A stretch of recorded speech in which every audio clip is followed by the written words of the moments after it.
They were lucky that wasn't turned over. Anthony Edwards, that time he does finish.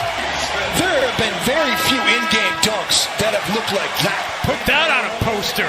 LeBron James was right about Anthony Edwards, but nobody wanted to hear it. He didn't say it quietly.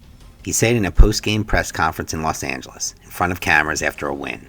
Why do you want to be the face of a league when all the people that that cover our game and talk about our game on a day-to-day basis on everybody? Not from a rival, not from somebody who wants to see Anthony Edwards fail. This is coming from LeBron James, the man who has carried that crown for 22 years. The man who knows exactly what it weighs. The man who knows exactly what it costs. He said it. The NBA kept moving. Nobody wanted to listen. In the next few minutes, you'll understand exactly what LeBron was warning about and exactly why we should have heard him. NBA All-Star Weekend, February 2025. A reporter asks Anthony Edwards a standard question. Do you see yourself as the future face of the NBA? Edwards answered without hesitation. Not really. Why? That's what they got. That's what they got win before. The internet laughed. The clips went viral. But Edwards wasn't done. I'm capable of being that guy, but I don't want to be that guy.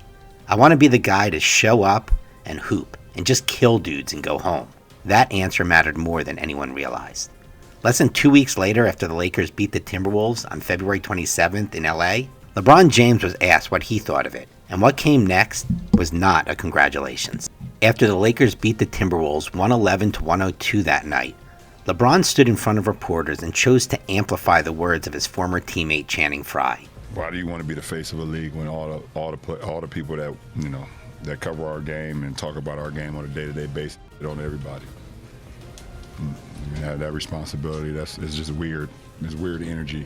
And then he added, I feel for Ant. I really understand. I completely understand. LeBron James, a man who spent 22 years being the answer to that very question, just told the world the question itself is a trap, and nobody took it seriously.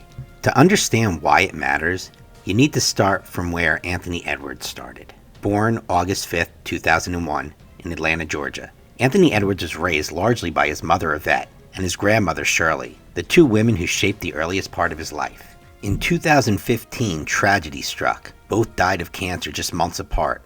Edwards was still a teenager, only in 8th grade. After that, his older brother and sister helped to raise him, and basketball became one of the places where that pain had somewhere to go. He wore number 5 in their memory because they both died on the 5th. Every bucket since then has been for them. In 2020, the Minnesota Timberwolves selected Edwards with the first overall pick in the NBA draft. With the first pick in the 2020 NBA draft, the Minnesota Timberwolves select Anthony Edwards. He was 19 years old. He averaged 19.3 points per game as a rookie and finished second in Rookie of the Year voting to LaMelo Ball. The commercial machine had already turned on. His Adidas deal was signed before he played a single NBA minute. Season by season, the numbers climbed, and then came April 2022. The play-in tournament. Minnesota against the LA Clippers. Edwards scores 30 points. The Timberwolves win 109-104 and return to the postseason for the first time in 4 years. He stares down the crowd when it's over.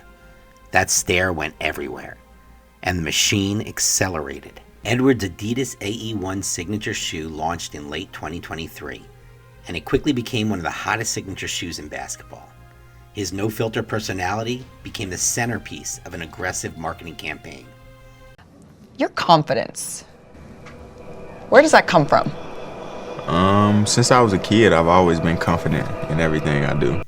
By July 2024, Edwards extended his shoe deal to a reported 8 figures per year, becoming one of the defining faces of Adidas basketball. The basketball marketing machine was beginning to center around him. His personality, his dunks, his trash talk, his smile. All of it was content. All of it was currency. Do you feel like MJ could guard you? Hell no. No. I just don't think he can guard me. Anthony Edwards had become a product before he had even become a finished player. The 2023-2024 season was when projection became expectation. Minnesota finished 56-26. Edwards averaged 25.9 points per game. In the playoffs, he was something the league had not seen in years. First round against the Phoenix Suns, a sweep. Edwards averaged 31 points and 8 rebounds per game.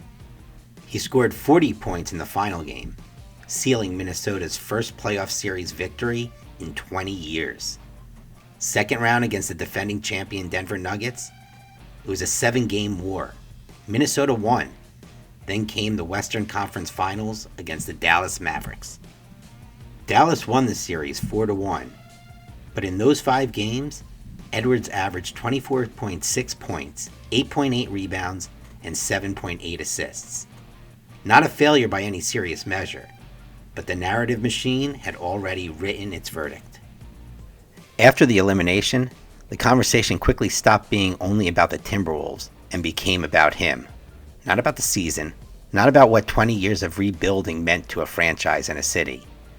Soon, the questions became about Edwards, his ceiling, his leadership, his mental makeup, whether he has what it takes to be the guy.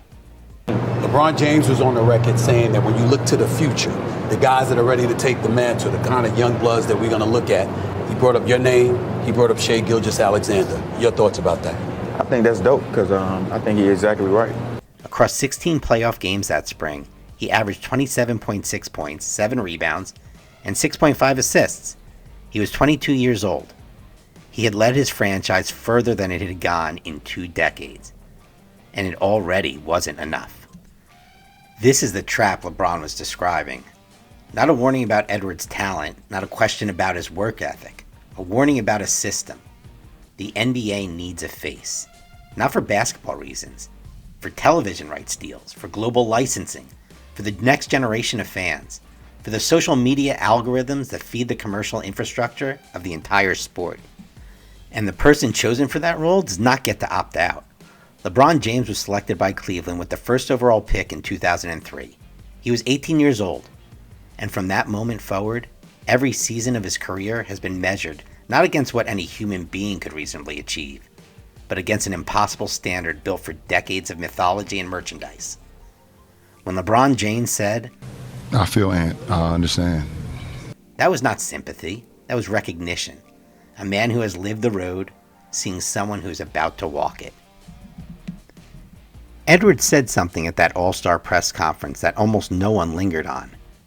After saying he didn't want to be the face of the league, he added, I'm capable of being that guy. Not that he isn't good enough. Not that he doesn't want to compete. He is telling the world that he has already thought clearly about what that role actually costs, and he is asking whether the price is really worth it. That is not the answer of someone who is afraid. That is the answer of someone who is paying attention. In Paris in the summer of 2024, Edwards and LeBron stood side by side on the podium after winning the Olympic gold together on the United States national team. That image, LeBron near the end of one era, Edwards at the beginning of another, contained every word LeBron had ever said about the weight of that crown, and every word he didn't have to. The real question is not whether Anthony Edwards is good enough to be the face of the NBA. By almost every basketball and marketing measure, he already is one of the strongest candidates.